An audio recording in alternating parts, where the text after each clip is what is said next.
Subhanahu wa ta'ala. Alhamdulillah, pertamanya marilah sama-sama kita memanjatkan rasa syukur kita yang tidak terhingga kepada Allah Subhanahu wa ta'ala. Sekali lagi diberi peluang oleh Allah Subhanahu wa ta'ala untuk sama-sama kita hadir ke surau pada malam ini, menunaikan fardu maghrib berjamaah bersama-sama. Dan kemudiannya Allah bagi lagi kelapangan masa kepada kita untuk sama-sama kita duduk dalam majlis ilmu ini. Mudah-mudahan kita mengharapkan ada keberkatan yang banyak di sisi Allah Subhanahu wa ta'ala, dan ada manfaat-manfaat yang kita perolehi daripada perbincangan majlis ilmu ini, insya-Allah. Tuan-tuan yang dirahmati Allah sekalian, kita sambung lagi perbincangan kita berkaitan dengan kitab Al-Arba'un Al-Munirah fil Ujuril Kabirah ala A'malil Yasirah. Himpunan 40 hadis yang membicarakan tentang ganjaran yang besar di sisi Allah Subhanahu wa ta'ala pada amalan-amalan yang mudah untuk kita lakukan. Dan malam ni insya-Allah kita masuk pada hadis yang ke-13. Hadis yang ke-13 ini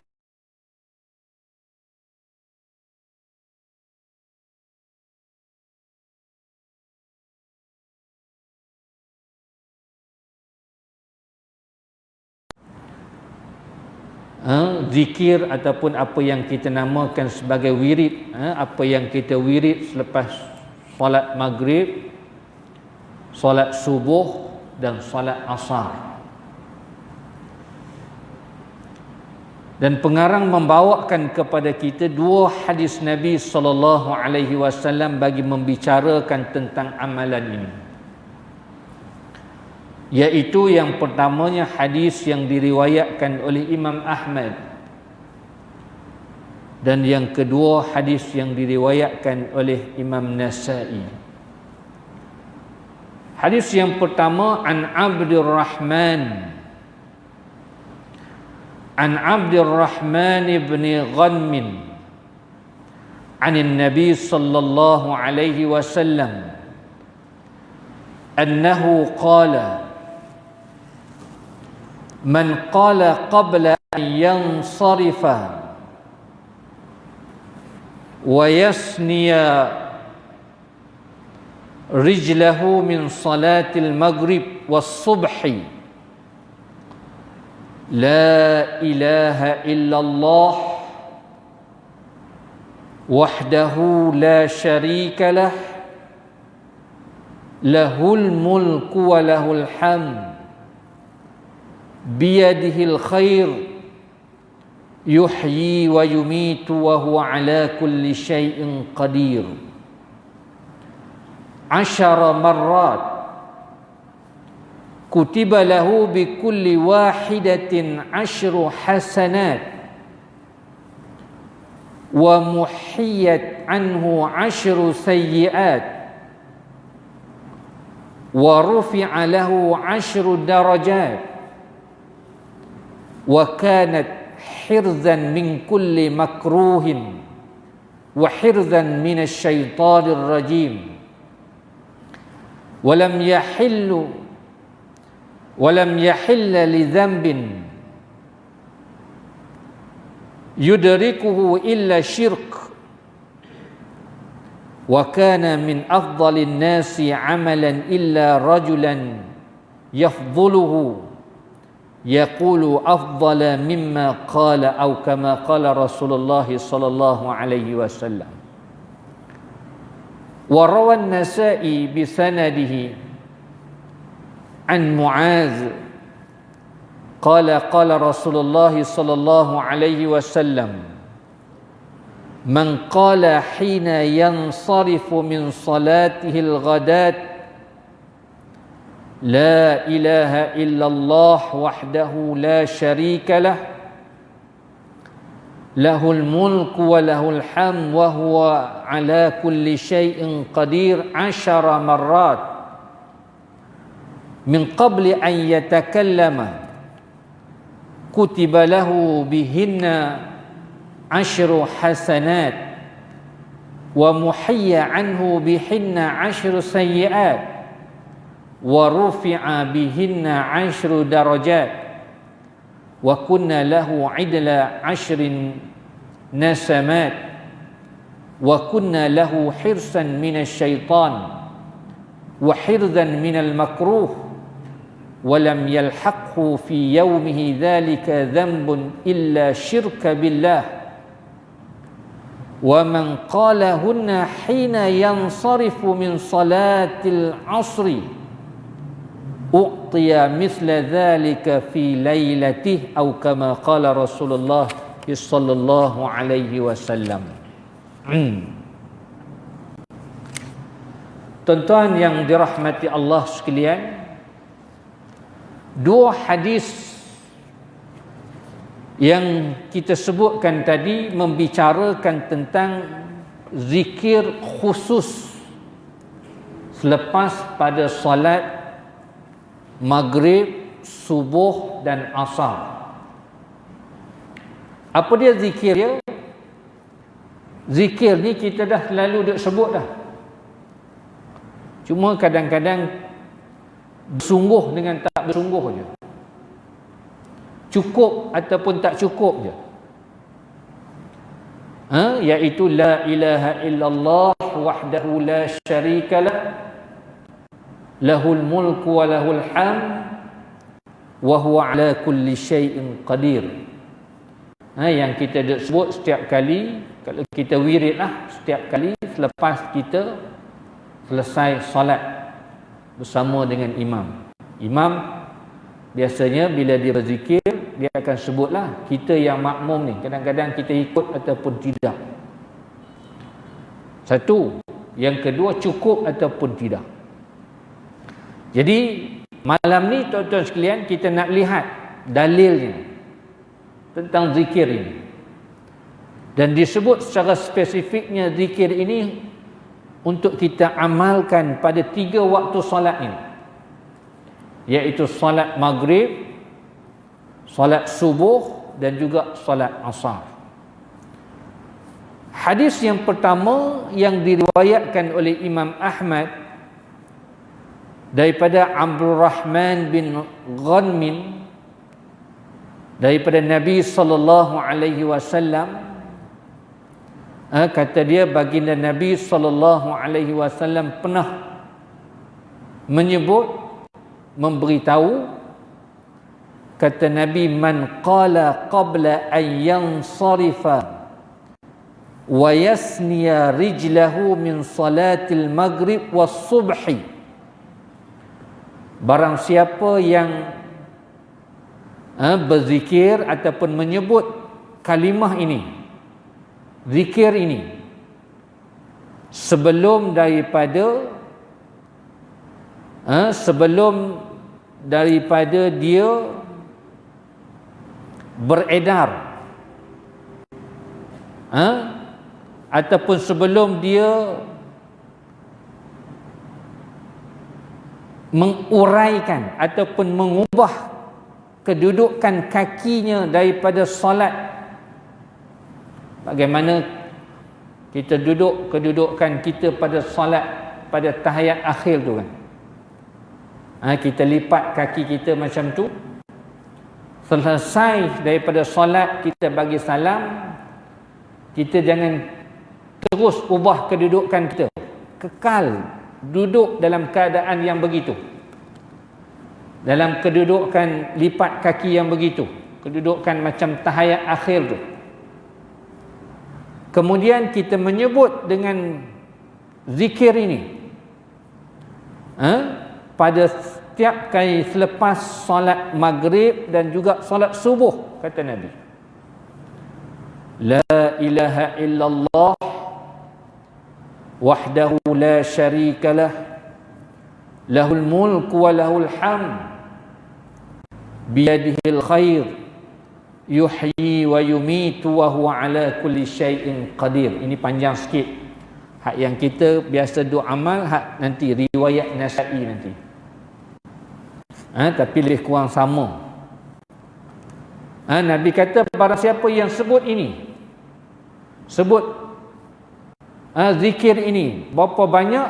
Asyara marrat, sebanyak 10 kali. Nabi sebut 10 kali. Jangan kurang. Lepas solat maghrib, lepas pada solat subuh dan juga solat asar. 3 waktu ni. 10 kali. Pada waktu yang lain mungkin kita tak nak buat 10 kali pun tak apa. Tetapi spesifik pada 3 waktu ni jangan kurang daripada 10 kali. Kata Nabi sallallahu alaihi wasallam, kutiba lahu bi kulli wahidatin 10 hasanat. Maka akan tulis baginya pada setiap kali dia berzikir tersebut. Makna setiap kali la ilaha illallah wahdahu la syarikalah lahul mulku wa lahul hamd biyadihil khair yuhyi wa yumitu wa huwa ala kulli syai'in qadir, sekali.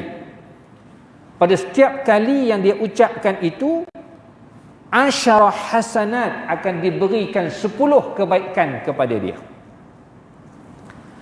Wa muhayyat anhu 10 sayyi'at, dan akan dihilangkan dan dipadamkan baginya 10 kejahatan. Kutiba lahu bi kulli wahidatin 10 hasanat, dan juga akan dituliskan baginya pada setiap satu itu wa rufi'a lahu 10 darajat, dan akan diangkat baginya darjat 10 darjat di sisi Allah. Wa kanat hirzan min kulli makruh, dan menjadi benteng. Zikir itu juga menjadi benteng padanya pada setiap perkara-perkara yang dibencinya, benda yang dia tak suka. Maknanya akan tidak berlaku ke atasnya. Wa hirzan misyaitanir rajim, dan juga akan menjadi pengawal dan benteng daripada gangguan-gangguan syaitan.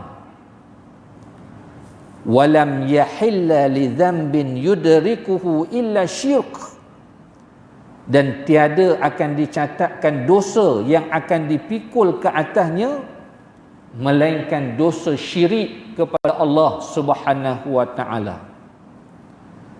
Wa kana min afdalin nasi amalan illa rajulan yafdhuluhu yaqulu afdala mimma qala, dan dia tergolong dalam kalangan sebaik-baik manusia daripada sudut amalan kepada Allah Subhanahu wa taala, melainkan jika ada seorang lelaki yang melebihinya, lelaki tersebut mengucapkan ucapan yang lebih baik daripada apa yang telah diucapkan olehnya.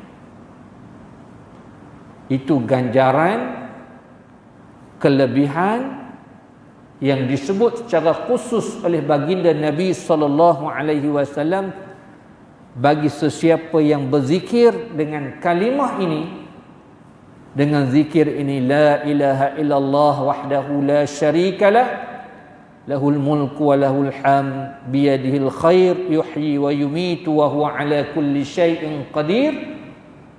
Berapa banyak? 10 kali. Waktu mana?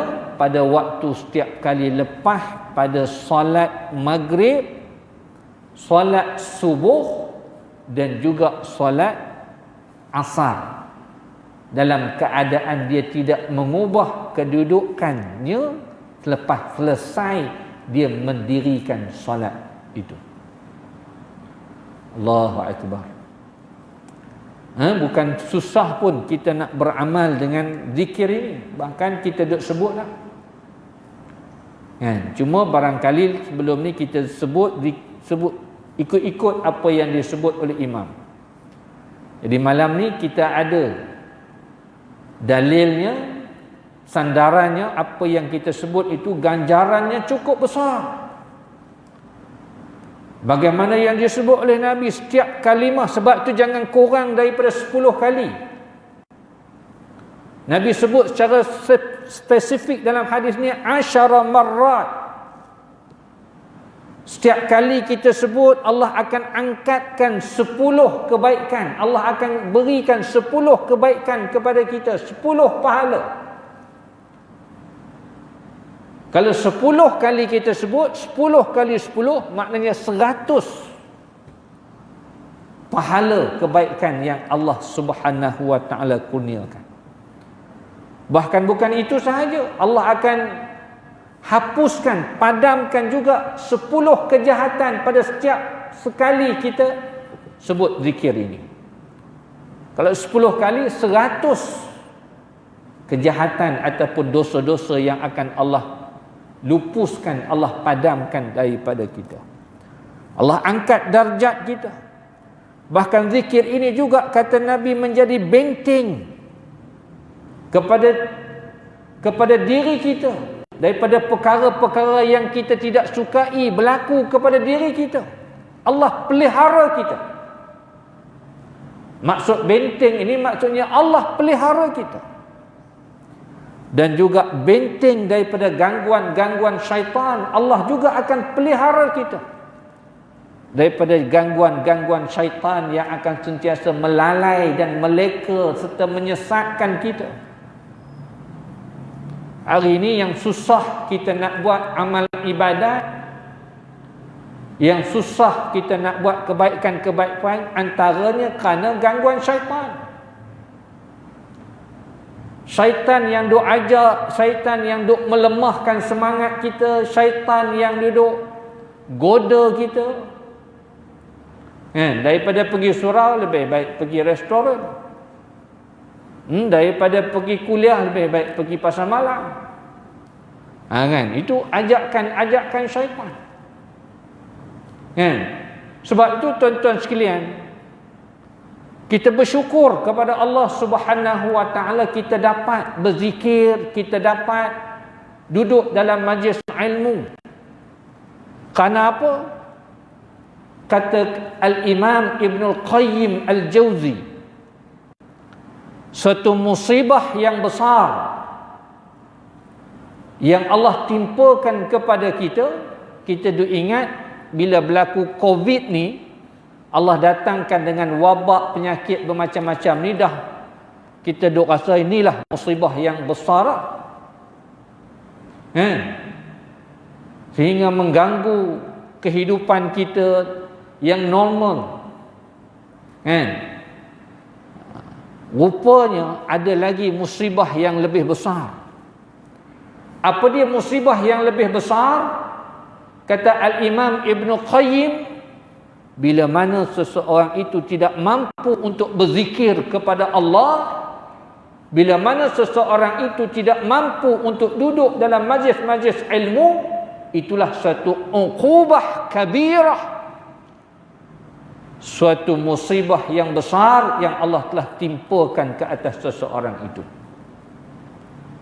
Jadi alhamdulillah, kita yang masih mampu boleh berzikir,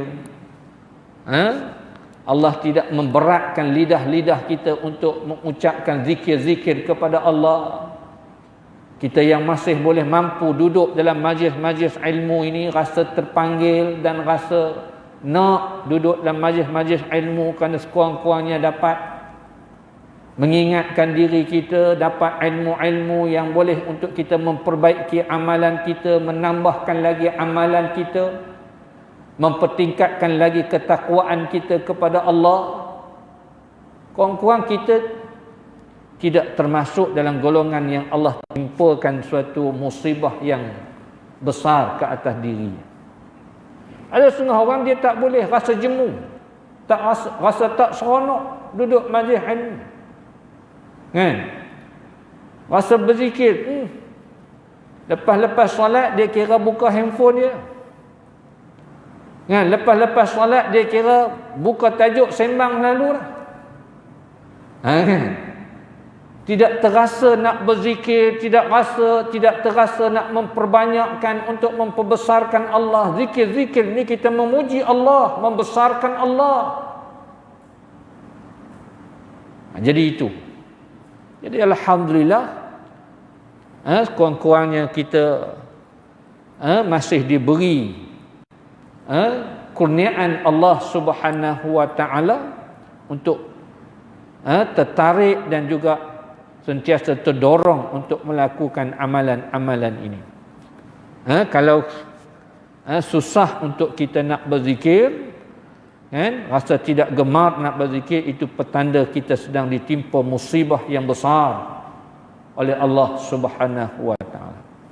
Sebab itu dengan zikir ini, kata Nabi, dapat menjadi benteng daripada gangguan-gangguan syaitan yang akan melekakan kita, melalaikan kita, menyesatkan kita. Dan juga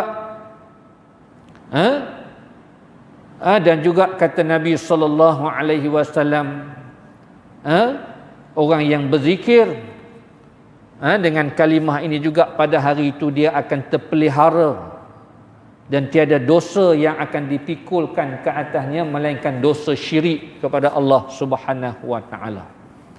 Dan dia juga termasuk di kalangan orang yang dianggap sebaik-baik amalan di sisi Allah, melainlah kalau ada orang yang lebih afdal lagi, lebih banyak lagi zikir daripada dia, mengucapkan ucapan-ucapan yang lebih baik daripada apa yang dia ucapkan, sebagaimana yang disebut dalam hadis ini. Kemudian dalam riwayat Imam Nasa'i, tuan-tuan sekalian,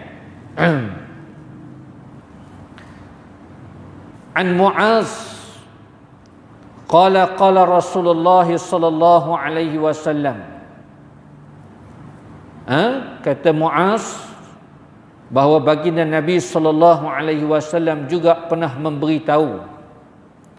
Apa kata Nabi? Man qala hina yansarifu min salatil ghadah, barang siapa yang menyebut ketika mana selesai daripada melakukan salat al-ghadah, ni salat subuh, dengan kalimah la ilaha illallah wahdahu la syarikalah lahul mulku wa lahul hamd wa huwa ala kulli syai'in qadir. Hak ni yang selalu kita duduk sebut. Kita ambil hak yang pendek sikit kan. Kalau hak panjang sikit tadi dalam riwayat Imam Ahmad. Hak ni yang Imam duduk sebut, la ilaha illallah wahdahu la syarikalah lahul mulku wa lahul hamd wa huwa ala kulli syai'in qadir. Ini riwayat Imam Nasa'i. Juga katanya 10 marrat, sebanyak 10 kali, min qabli an yatakallama, sebelum dia berkata-kata. Selesai daripada solat, dia sebut ini dulu. Daripada dia duk sembang benda yang lain, dia sebut zikir ini dulu sebanyak 10 kali. Maka juga disebut dalam riwayat ini, kutiba lahu bihinna 10 hasanat, maka akan tulis baginya, dengan sebab dia menyebut zikir-zikir itu, iaitu 10 kebaikan di sisi Allah Subhanahu wa taala. Wa muhiyya anhu bihinna 10 sayyi'at, yang akan dihilangkan, dipadamkan daripadanya juga 10 kejahatan, 10 dosa yang akan digugurkan. Wa rufi'a bihinna 10 darajat, dan akan diangkatkan baginya 10 darjat di sisi Allah Subhanahu wa taala. Wa kunna lahu idla 10 nasamat, bahkan pahalanya menyamai pahala seumpama macam orang yang membebaskan 10 hamba, dalam riwayat Nasa'i ini.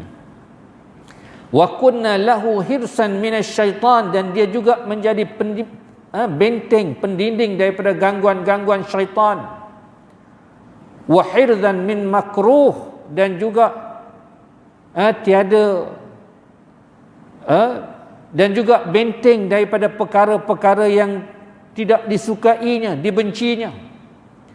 Walam yalhaqu fi yaumihi dzalika dzambun illa syirka billah, dan tidak ada dosa ke atasnya melainkan dosa syirik kepada Allah. Wa man qalahunna hina yansarifu min salatil 'asr uqtiya misla dzalika fi lailatih, dan barang siapa yang menyebutnya ataupun berzikir itu pada selepas solat asar, maka ia telah diberikan seperti itu ganjaran-ganjaran sebagaimana yang disebutkan tadi pada malamnya. Dalam hadis riwayat Nasa'i, dia kata subuh dan asar. Maknanya kalau kita sebut ini pada waktu subuh, ganjaran yang Allah berikan itu sepanjang siang itu. Barang siapa yang sebut pula pada waktu asar, ganjaran yang diberi oleh Allah sebagaimana yang disebutkan tadi pada waktu malam hingga ke paginya. Jadi bila kita gabungkan dua hadis ni tuan-tuan sekalian, maka kita katakan ada 3 waktu yang disebut secara spesifik. Waktu subuh, asar dan juga maghrib. 3 waktu ni jangan tinggal zikir ini, dan buat bagi cukup sebanyak 10 kali. Waktu yang lain tak apa, kita nak kurangkan sikit pun tak apa. Biasanya waktu yang lain imam bila berwirid dia akan sebut 3 kali je, tapi pada waktu maghrib, kalau boleh jangan kurang daripada 10 kali. Waktu subuh kalau boleh jangan kurang daripada 10 kali. Waktu asar juga kalau boleh jangan kurang daripada 10 kali, kerana ini disebut secara khusus dalam hadis yang sedang kita bicarakan ini. Tuan-tuan yang dirahmati Allah sekalian, apa pengajaran yang dapat kita ambil daripada hadis ini? Ada beberapa perkara pengajaran yang dapat kita ambil daripada hadis ini, bagaimana yang disebut oleh pengarang kita. Yang pertamanya, kata pengarang kita, menerusi 2 riwayat yang telah kita sebutkan tadi. Telah diajar oleh Rasulullah sallallahu alaihi wasallam agar kita tidak mengubah cara duduk tasyahud akhir setelah selesai kita melaksanakan solat subuh dan juga solat maghrib. Yang Nabi sebut dalam riwayat kata jangan ubah tempat duduk itu pada solat subuh dan juga solat maghrib. Dalam riwayat Nasa'i, yang sebut solat subuh dan solat asar, dia tak sebut mengubah kedudukan tempat duduk tu, cuma dia kata sebelum kita berkata-kata. Tapi dalam riwayat Imam Ahmad yang kata lepas pada subuh dan juga maghrib itu, dia kaitkan dengan kita tidak mengubah kedudukan cara duduk kita, cara duduk tasyahud akhir selepas kita selesai solat tu, lagi mana kita belum selesai menyebut 10 kali tentang zikir. Dan kita juga hendaklah tidak berbicara apa-apa dengan orang lain, sehinggalah kita membaca terlebih dahulu zikir yang telah disebutkan dalam hadis ini sebanyak 10 kali. Selepas itu barulah kita mengubah kedudukan kita.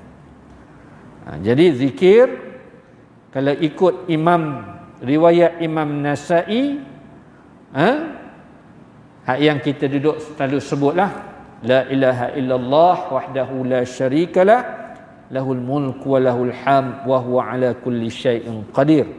Tetapi kalau ikut riwayat Imam Ahmad, la ilaha illallah, dia ada tambah sikit, la ilaha illallah wahdahu la syarikalah lahul mulku wa lahul hamd biyadihil khair yuhyi wa yumitu wa huwa ala kulli syai'in qadir.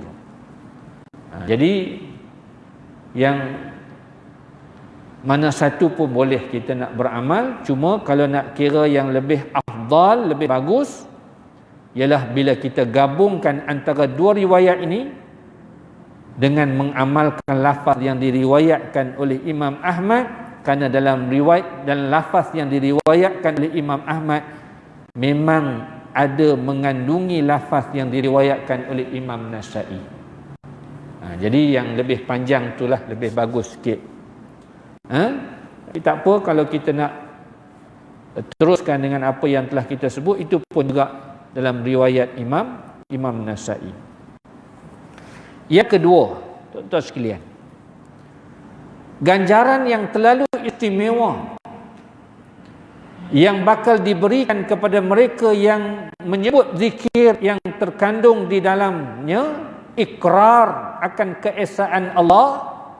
Bila kita sebut la ilaha illallah wahdahu la syarikalah, tidak ada Tuhan melainkan Allah yang satu, tidak ada syirik baginya, tidak ada sekutu baginya, lahul mulku wa lahul ham, baginya lah kekuasaan ini, kerajaan ini, dan baginya juga segala puji-pujian. Itu menunjukkan ikrar tentang keesaan Allah, sebagaimana yang kita sebutkan dalam zikir ini. Maka ganjaran yang akan diberikan ialah diberikan 100 pahala. Maknanya 10 kali kita sebut, kali dengan 10 ganjaran pahala, mana menyamai 100 ganjaran pahala di sisi Allah. Dan juga dihilangkan 100 dosa-dosa kejahatan. Maksudnya dosa, digugurkan dosa-dosa kecil ke atas diri kita. Diangkatkan 10 darjat. Dan zikir tersebut menjadi pelindungnya daripada setiap yang dibencinya. Dan zikir tersebut juga menjadi benteng daripada dia diganggu oleh gangguan-gangguan syaitan. Dan zikir tersebut juga menyamai pahala membebaskan 10 orang hamba. Dan Allah tidak akan membinasakan diri orang yang berzikir dan tidak akan menghapuskan amalannya. Dan dia juga termasuk daripada seafdal sebaik-baik manusia dari sudut amalan kepada Allah Subhanahu wa taala. Itu yang kita katakan cukup besar ganjarannya di sisi Allah Subhanahu wa taala. Nak bandingkan dengan amalan yang kita buat dengan hanya sekadar 10 kali kita berzikir. Tak lama pun 10 kali ni, tak sampai 5 minit pun tuan-tuan sekalian. Cuma itulah yang kita sebut tadi, sama ada kita buat ataupun tidak, ataupun kita buat dengan sambil lewat, kan, cukup ataupun tidak 10 kali. Jadi lepas ni tuan-tuan sekalian, kita dah tahu, kita dah faham apa yang disebut dalam hadis Nabi. Kita cuba beramal dan istiqamah, dan kita buat betul-betul. Kita pilih waktu subuh, ada nak ambil subuh dan maghrib sahaja, ataupun subuh dengan asar sahaja, ataupun subuh, asar dan maghrib. Boleh. Pilihlah. Yang tak boleh, tak buat langsung. Jadi itu, tuan-tuan sekalian. Dan berzikir lepas solat ini, tuan-tuan sekalian, ini juga ada kesinambungan daripada apa yang kita sebut dalam kuliah yang lepas. Tuan-tuan masih ingat, kuliah yang lepas termasuk juga amalan yang mudah tetapi pahalanya besar, ialah kita sentiasa berada dalam rumah Allah, iktikaf. Maknanya kita tak tergesa-gesa lepas solat duk kira nak balik, lepas solat duk kira nak pergi tempat lain dah. Jadi sekurang-kurangnya bila kita beramal dengan zikir ini selepas selesai solat, kita ada masa untuk kita duduk lagi dalam rumah Allah, habiskan masa kita dalam rumah Allah. Dan kita tidak duduk saja, ada zikir-zikir yang kita sebutkan, bahkan zikir itu sebagaimana yang disebutkan secara khusus dalam hadis Nabi sallallahu alaihi wasallam. Sebab itu kata Ibnul Battal rahimahullah, Kata Ibnu Battal, maukah aku tunjukkan kepada kamu suatu rahsia pengampunan dosa daripada Allah dengan cara yang mudah? Nak tak satu rahsia Allah ampunkan dosa kita dengan cara yang mudah, tanpa perlu berpenat lelah? Kalau nak tahu, kita akan bagi tahu lepas azan isyak nanti. Kita bagi laluan untuk azan dulu. Masuk betul? Azan isyak. Jadi silakan azan.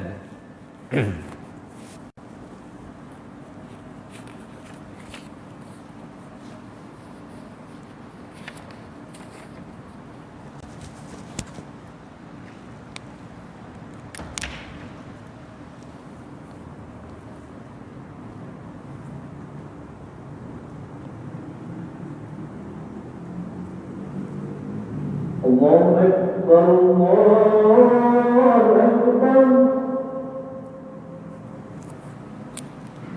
الله أكبر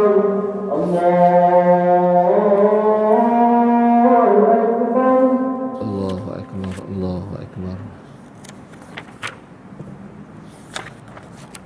أشهد أن لا إله إلا الله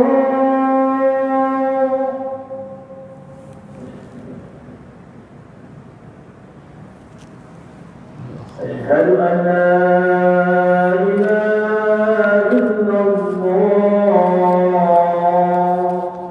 أشهد أن لا إله إلا الله. أشهد أن محمدا رسول الله أشهد أن محمدا رسول الله. أشهد أن محمدا رسول الله أشهد أن محمدا رسول الله. حي على الصلاة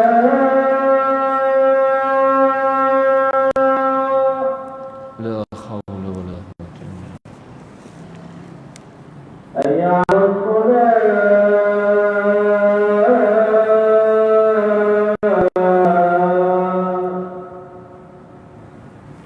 لا حول ولا قوة. حي على الفلاح لا حول ولا قوة إلا بالله العلي العظيم. حي على الفلاح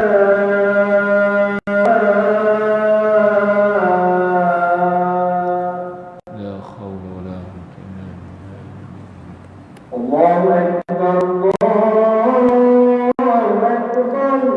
الله أكبر الله أكبر. لا إله إلا الله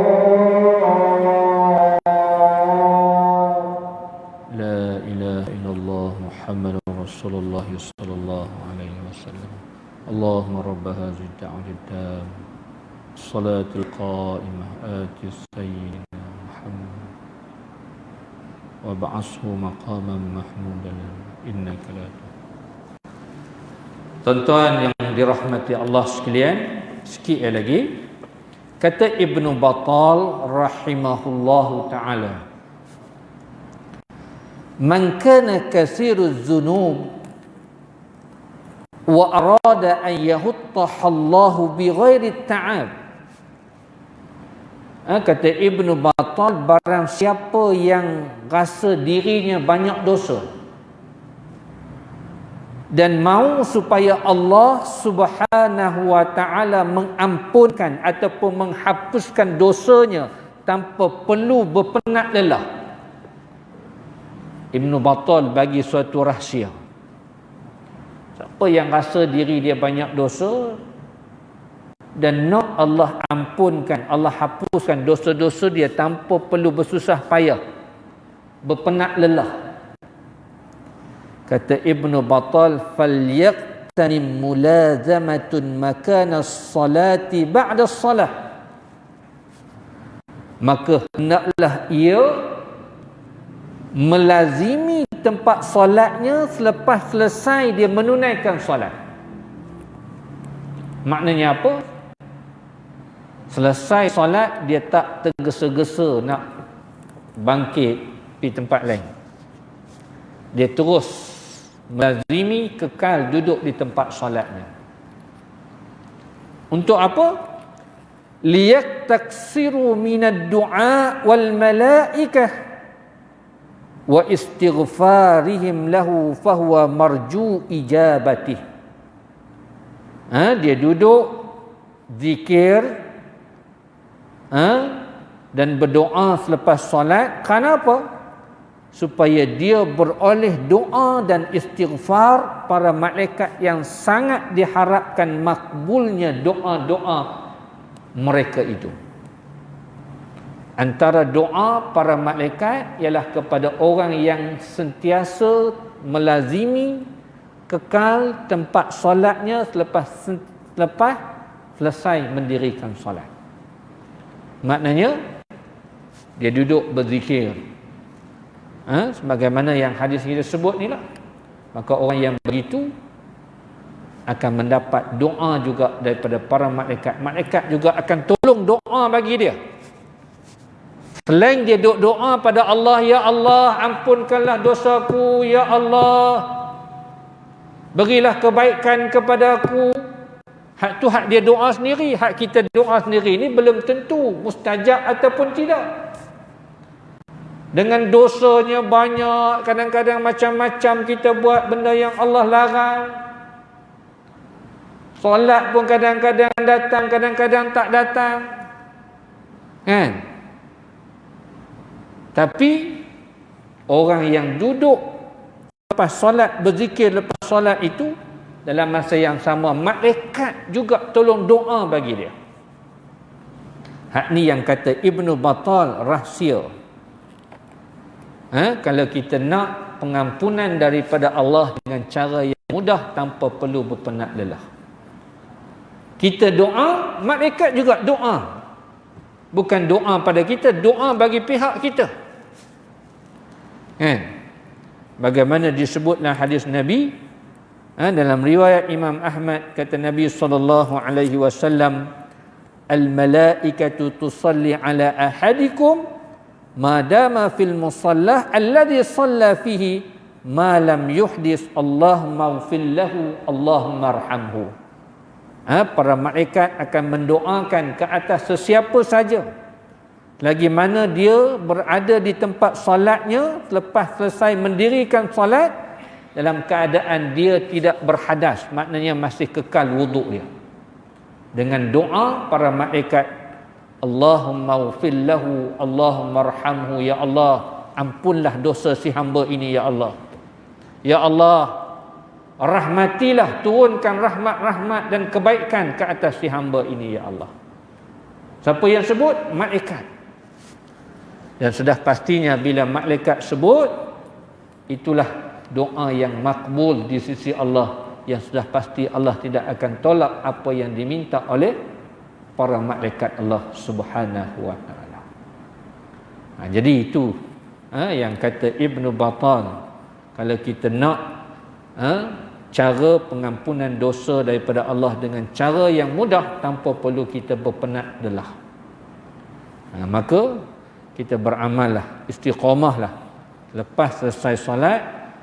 Kalau tidak ada urusan yang terlalu penting, tak perlulah kita nak tergesa-gesa nak tinggalkan tempat solat kita. Duduklah seketika, beramallah dengan zikir-zikir yang tertentu, antaranya sebagaimana yang kita sebut malam ni. Spesifiknya lagi pada waktu subuh, waktu asar dan juga waktu maghrib.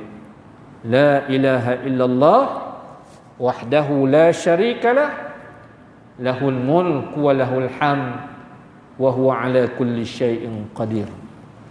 Kalau nak panjang sikit lagi, ambil yang riwayat Imam Nasa'i, la ilaha illallah, riwayat Imam Ahmad, la ilaha illallah wahdahu la syarikalah, lahul mulku wa lahul hamd biyadihil khair yuhyi wa yumit wa huwa ala kulli syai'in qadir. Jadi inilah tuan-tuan sekalian, zikir yang mudah untuk kita sebut, untuk kita amalkan, tetapi ganjaran pahalanya cukup besar di sisi Allah Subhanahu wa taala. Jadi tuan-tuan yang dirahmati Allah sekalian, saya kira itulah sekadar yang dapat saya kongsikan dengan tuan-tuan pada malam ni. Mudah-mudahan ada manfaatnya, dan mudah-mudahan kita dapat beramal dengan perkara ini kerana besar ganjarannya di sisi Allah Subhanahu wa taala. Jadi sekadar itu tuan-tuan sekalian, aqulu qawli hadza wa astaghfirullah li wa lakum wa billahi taufiq wal hidayah. Wassalamu alaikum warahmatullahi wabarakatuh. Alhamdulillahi rabbil alamin. Salatu wassalamu ala asyrafil anbiya'i wal mursalin wa ala alihi wa